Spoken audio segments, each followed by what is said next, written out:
आप देख रहे हैं किस्सा कुर्सी का और दूसरी बड़ी खबर का रुख करते हैं। वो बड़ी खबर है राजस्थान की। पीएम आज राजस्थान के चित्तौड़गढ़ पहुंचे हैं। यहां उन्होंने 7,000 करोड़ के प्रोजेक्ट का इनॉग्रेशन किया, शिलान्यास किया। पीएम मोदी ने चित्तौड़गढ़ में मेहसाणा, भटिंडा, गुरदासपुर गैस पाइपलाइन का इनॉग्रेशन किया। इससे पहले 4500 करोड़ रुपए की लागत से यह बनाया गया है। प्रधानमंत्री लगातार, क्योंकि कल देर रात तक बैठकों का दौर भी जारी था, प्रधानमंत्री ने देर रात हमने देखा है कि किस तरीके से एक एक सीट पर लगभग 65 सीटों की जो पहली लिस्ट है लगभग वो तैयार हो चुकी है, वो आने वाली है किसी भी वक्त। लेकिन आज उनका ये राजस्थान दौरा था। चित्तौड़गढ़ में रोड शो हुआ। रोड शो के बाद पीएम मोदी ने राजस्थान के लिए योजनाओं की, परियोजनाओं की बहार ला दी और पीएम ने कहा कि अशोक गहलोत पहले ही हार मान चुके हैं। आइए सुनते।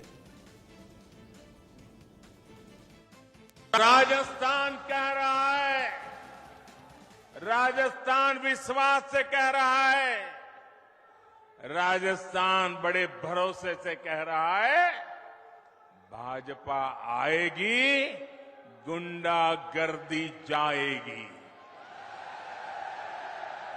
भाजपा आएगी, दंगे रुकवाएगी।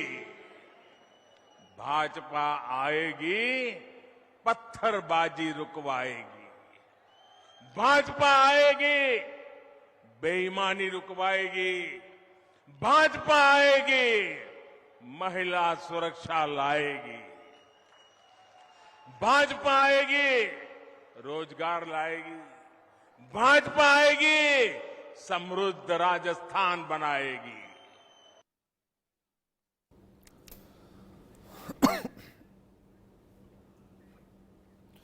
तो इस वक्त जो किस्सा कुर्सी का बड़ी खबर आपको बता देते हैं, यानी कि बिग ब्रेकिंग जो आ रही राजस्थान से जुड़ी, हुआ हम आपको बताते हैं। सबसे पहले एक तो राजस्थान में बीजेपी की लिस्ट फाइनल हो चुकी है। राजस्थान की 60 से 65 सीटों पर मोहर लग चुकी है।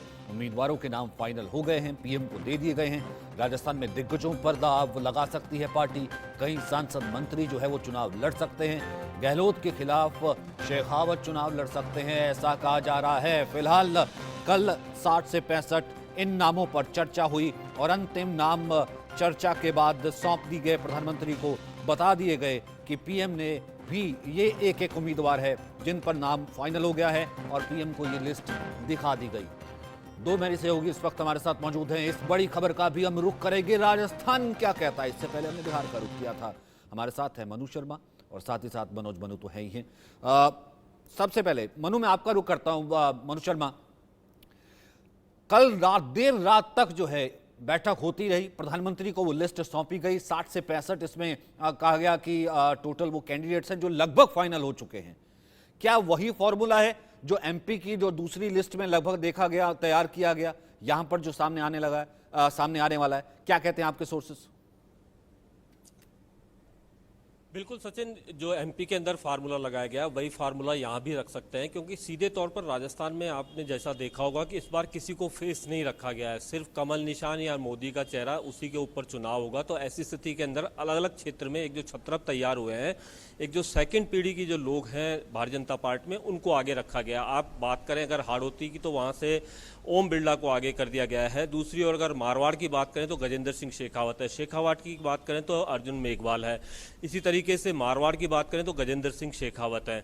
और अगर मेवाड़ की बात करें तो सीधे तौर पर वहां पर सीपी जोशी और जो राजसमंद से सांसद है दिया कुमारी, ये तैयार हो चुके हैं नेता। इन लोगों को काफ़ी आगे अब जो आने वाला जो समय है इसके अंदर ये बताया जा रहा है सीधे तौर पर कम से कम 3 मंत्री, राजस्थान से भी 3 ही मंत्री हैं, जिसके अंदर गजेंद्र सिंह शेखावत है, दूसरे जो हैं अर्जुन मेघवाल है, तीसरे कैलाश चौधरी हैं। इनको तीनों बड़े बड़े संभागों से मैदान में उतारा जा सकता है।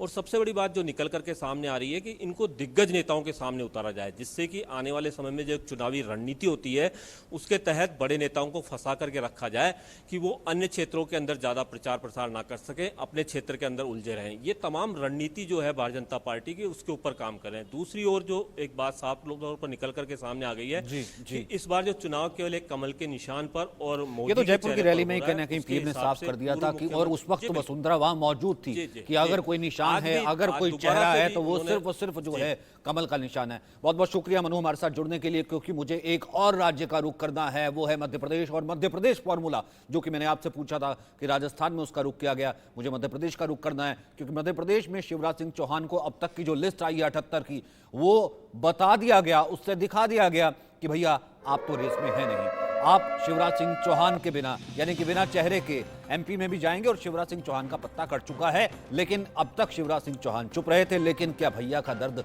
झलका है? सीहोर में सीएम शिवराज सिंह चौहान का बयान सामने आया कि ऐसा भैया मिलेगा नहीं। भावुक हो गए कि जब मैं चला जाऊंगा तो बहुत याद आऊंगा। चुनाव से पहले भावुक हो गए हैं शिवराज सिंह चौहान।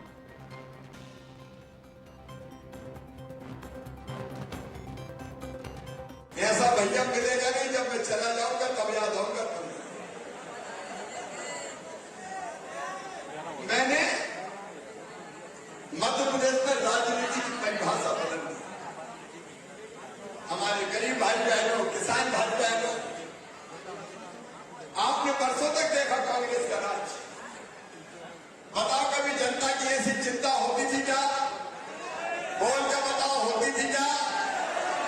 अरे मैं कोई सरकार थोड़ी चलाता हूं, मैं परिवार चलाता हूं। परिवार, आप सब मेरे परिवार हैं, परिवार है मेरे। मनोज मनु, आप तो मध्य प्रदेश से ही आते हैं, मध्य प्रदेश चैनल के हेड हैं। मतलब ये, अब मुझे एक बात बताइए, ये एक भैया का, एक मामा का दर्द है कि उन्होंने जो शेयर किया, या फिर यूं कहें कि दर्द है इस दर्द की भाई मैं निपट गया हूं, या फिर जनता के माध्यम से बीजेपी को वो ये कह रहे हैं कि नहीं मैं निपटा दूंगा, अभी निपटा नहीं? देखिए, शिवराज सिंह चौहान बहुत ही मजे हुए खिलाड़ी हैं और उनकी राजनीति को मध्य प्रदेश में आज तक कोई समझ नहीं पाया, इसलिए वो लगातार 19 साल से मुख्यमंत्री। 18 में सरकार चली गई थी और उनकी सरकार की नेगेटिविटी थी। बावजूद जब ज्योतिरादित्य सिंधिया बीजेपी आए, दोबारा सरकार बनी, तो दूसरे लोगों के नाम थे और दूसरे लोगों को बधाई भी केंद्रीय नेतृत्व ने दे दी थी, लेकिन बावजूद शिवराज सिंह चौहान मुख्यमंत्री बन गए। उसके पीछे का कारण क्या था? उसके पीछे का कारण कि उन्होंने तमाम संघ और इंटेलिजेंस से यह सूचना केंद्र के पास पहुंचाई कि एससी और एसटी के करीब 30 ऐसे विधायक हैं कि अगर शिवराज सिंह चौहान नहीं बने तो फिर वो कमलनाथ के साथ चले जाएंगे। और इस डर से, इस भय से केंद्रीय नेतृत्व तो बहुत ज्यादा रिस्क नहीं लेना चाहता था, क्योंकि बराबर पे थी, बहुत ज्यादा सीटों का अंतर नहीं था। नंबर 1। दूसरी चीज, चुनाव के मुहाने पर खड़े होकर अब तक आप ये दावा कर रहे हैं कि 170 हम सीटें बनाएंगे। खुद अमित शाह इस बात का दावा कर रहे हैं।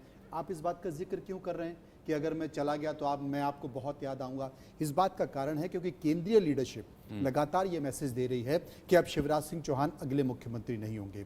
देश के प्रधानमंत्री नरेंद्र मोदी कुछ दिनों पहले भोपाल गए। भोपाल में जाकर उन्होंने पूरे भाषण में शिवराज सिंह चौहान, उनकी किसी योजना का नाम तक नहीं लिया है। तमाम केंद्रीय मंत्री और सांसदों को चुनाव लड़ाया जा रहा है, यानी कि साफ तौर पर है कि मध्य प्रदेश में अब शिवराज सिंह चौहान नहीं है। यहां तक कि उनके टिकट पर भी संकट है।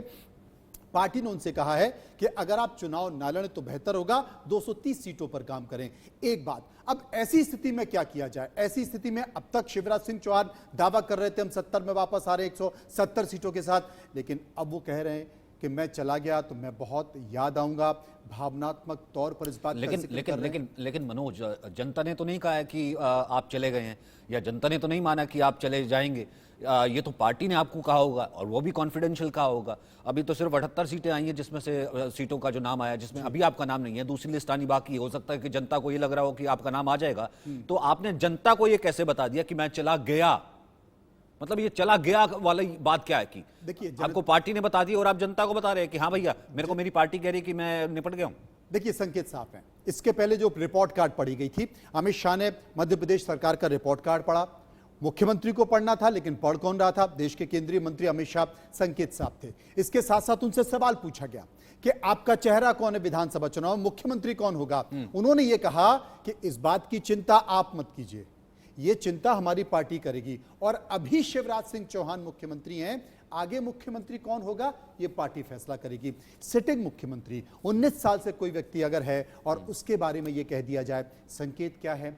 भाषण में प्रधानमंत्री एक बार नाम नहीं लेते, संकेत क्या है? क्योंकि पार्टी ये समझ चुकी है कि अगर एंटी इनकम्बेंसी किसी की है तो वो सरकार की है, वो सरकार में बैठे चेहरों की है। और पार्टी ने बहुत कोशिश की, पार्टी बहुत पहले हटाना चाहती थी, लेकिन पार्टी ने कोशिश की कि हम चीजों को संभाल लेंगे, हम चीजों को जोड़ लेंगे, लेकिन अंततः पार्टी इस नतीजे पर पहुंची कि संभव नहीं है। तभी उस दिन भी हम चर्चा कर रहे थे इस चीज को कि ये मजबूरी है, ये मास्टर स्ट्रोक है कि बड़े बड़े नेताओं को विधायकी द्वारा जो है पार्टी ने सिखा दी कि जाइए आप पहले विधायकी कंफ्यूज कर दो, जनता को कंफ्यूज कर दो कि मुख्यमंत्री दोबारा विधायकी सीख करके आइए। और बड़े बड़े नेता, और जहां पर 33 साल बाद फग्गन सिंह कुलस्ते जो हैं वो जा करके जो फिर विधायकी का चुनाव लड़ेंगे। खैर, बहुत बहुत शुक्रिया मेरे साथ स्टूडियो में आने के लिए और इस चर्चा के लिए। किस्सा कुर्सी का में आज के लिए फिलहाल इतना ही, कल आपसे फिर होगी मुलाकात 3 बजे।